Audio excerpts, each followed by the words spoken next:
Thank you. Senator Hawley. Thank you very much, Mr. Chairman. Mr. Chairman, it's great to have this hearing. Thanks for calling it. Thanks to all of our witnesses for being here. Professor Shaw, nice to see you again. Let me just start with you, if I could, Professor Shaw. You talked about the fact that there have been lots of rulings against the Trump administration. That's absolutely statistically true. I disagree with almost all of them. In fact, I think all of them. But the issue of this hearing really isn't the rulings, is it? It's the remedies. Would you agree? And those are distinct things. You may think that the ruling is quite correct, but that's actually not what we're talking about here today. We could have a hearing on that. Maybe we should. But we're talking today about the remedy.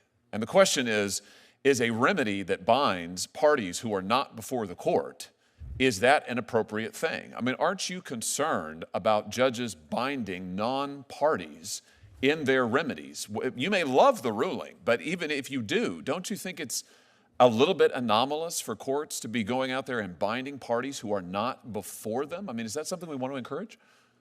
Senator, I think that judges have been issuing rulings that impact non-parties since Marbury versus Madison, right? So you're not concerned about it? I'm not. I absolutely think that they can be abused, and wait a minute. You were very concerned about it just a couple of years ago. Yeah. You said in response to a nationwide injunction on the Biden FDA's mifepristone rules, and I quote, "This injunction's a travesty for principles of democracy, notions of judicial impartiality, and the rule of law."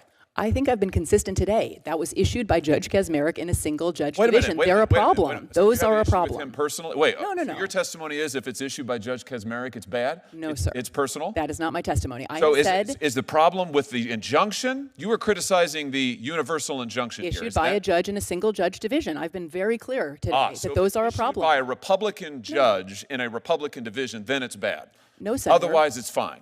No, Senator. I think that single judge divisions are a problem. What is the principal difference? I'm looking for a principle. I understand you hate the president.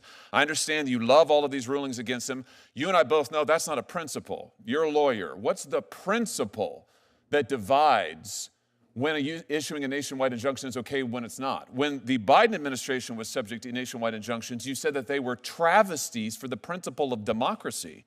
You didn't say the referral to Judge Kaczmarek was a travesty. You said his injunction was a travesty for principles of democracy. Yeah. So, in other words, the translation is just you didn't like the outcome. Is that right? No, Senator. Look, we're talking about, I don't think Article 3 precludes this form of relief. So we are talking about prudential considerations. Prudential meaning political? No. Then give me, so far I have yet to hear it. You've been questioned by multiple senators. I have yet to hear a principle other than the fact when you like the ruling, you think it's great to apply it nationally, including non-parties. When you don't like the ruling, it is a travesty for the principles of democracy, notions of judicial impartiality, and the rule of law. Look, Senator, I'll say I think I am self-aware enough to know that my view of the underlying legal question, I am sure colors my perception of the remedy. I think that we should all acknowledge that. And yet I do think and why shouldn't we stop nationwide injunctions for everybody? I think that's what we're talking about today. Because I'm not willing to leave without relief non-parties who are injured. No, you're not willing to leave without the ability to bind President Trump. No, I think that... I mean, when it's Biden, it's okay. No. When it's Biden, it's a travesty. When it's Trump in office, it's no holds barred, whatever it takes, right? I believe in a powerful...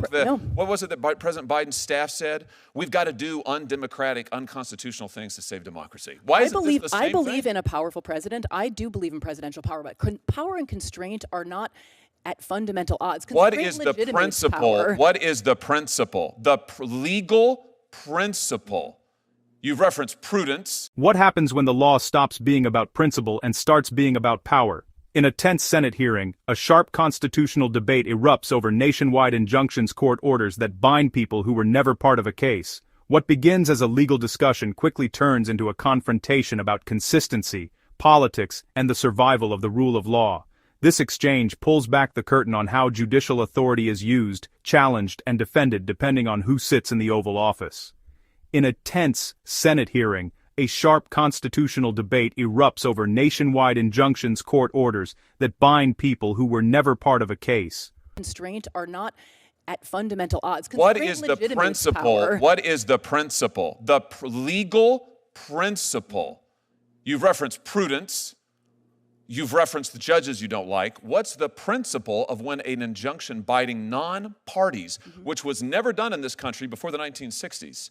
And let's see the chart, the Trump chart, which was done really only once Trump came into office for the first time. You don't think this is a little bit anomalous? You don't think that's a little bit strange? A very plausible explanation, Senator, you have to consider is that he is engaged in much more lawless activity than other presidents, right? You don't think you must this concede that was as a never possibility. used before the 1960s, and suddenly Democrat judges decide we love the nationwide injunction, and then when Biden comes to office, no, actually. It's Republican appointees as well, Senator, and the 1960s is where some scholars sort of locate the beginning Can of you this, but identify one others, before then? Mila Sahoni, who's another scholar of universal injunction, suggests 1913 is actually the first, and others in the 20s. The Republic endured for 150 years before there was a nationwide injunction. Well, the federal government was doing a lot less until 100 years ago. So there's many things that have changed in the last 100 or the last 50 years. So long as it is a Democrat president in office, then we should have no nationwide injunctions. If it's a Republican president, then this is absolutely fine, warranted, and called for. How can our system of law survive on those principles, Professor? I think a system in which there are no meaningful constraints on the president is a very dangerous system That's of law. Not what you thought when Joe Biden. That is not what you thought when Joe Biden was every president. You is said that is not what you said. You said it was a travesty for the principles of democracy, notions of judicial impartiality, and the rule of law. You also said the Supreme Court, Senator, agreed 9-0 with me on that. You also said when Joe Biden was president, you said the idea that anyone would foreign shop to get a judge who would issue a nationwide injunction was just judges looking like politicians in robes. Again, it threatened the underlying legal system. People just trying to get the result they wanted. It was a travesty for the rule of law.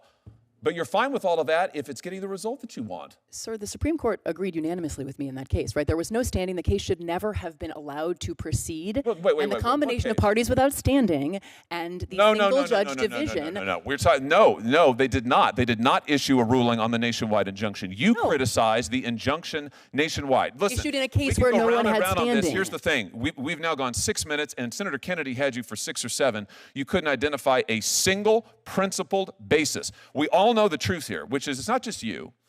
It's most of my colleagues over here on this side of the aisle, who I respect a great deal, and they were raising very principled objections to the nationwide injunction just 6 months ago, maybe 9 now.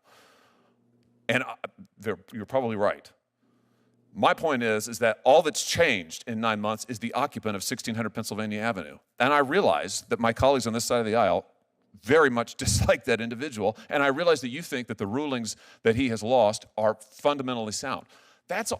We might grant all of that. I disagree with all of that, but we can put that to one side. The question we're talking about here is, should judges, single judges, district court judges, be able to bind non-parties who are not in front of them?